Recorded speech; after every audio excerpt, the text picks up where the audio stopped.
Kalau Rumi mari ni mesti dia kata pocong bangun sendiri.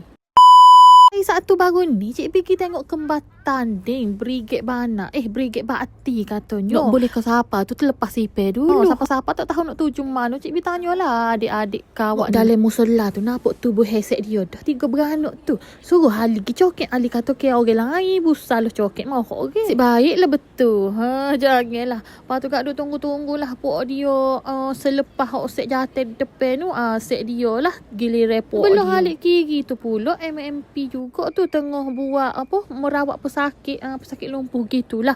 Lepas pada baca doa tu kat Pak Cik Ibi depan set awak tapi molek juga dok dia buat pertandingan pengurusan jenazah gini ni senang lah esok kalau lah Cik Ibi mati ko guano ke depan hari nu kiranya pok dia tu ada asah dah lah nak mandi nak kafe gitu Haifa pula jadi tu email janganlah baru form 2 ni duk belajar macam-macam gini dah ni memang bagus lah. Lepas tu Kak Cik Bi tengok lah jenazah tu duduk atas stretcher tu nak dimandikan. Janganlah dia buat ke apa yang panggil berlakon semula lah ke. Siap jiru-jiru hai tu janganlah saya awak. Lepas tu Kak akak lah nak pergi kafe pula. Apa zaman Cik Bi sekolah dulu tak ada ni program-program lagu ni sedap juga dok.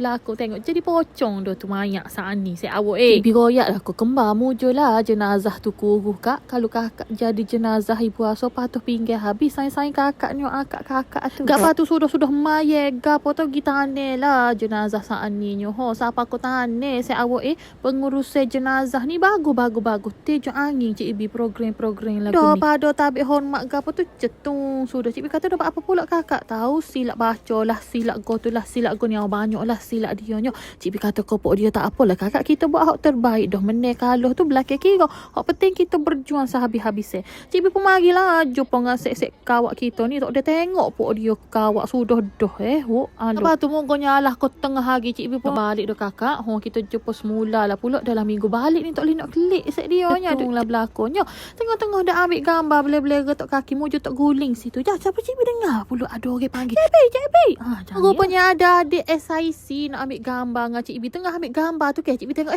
apa nemtek awak nama Khadijah sulok suka pok dia kata nama dia Kak Ajoh pada dah nama aku tak benar saya awak apa Johel lah pula pas Johor kau pula ni.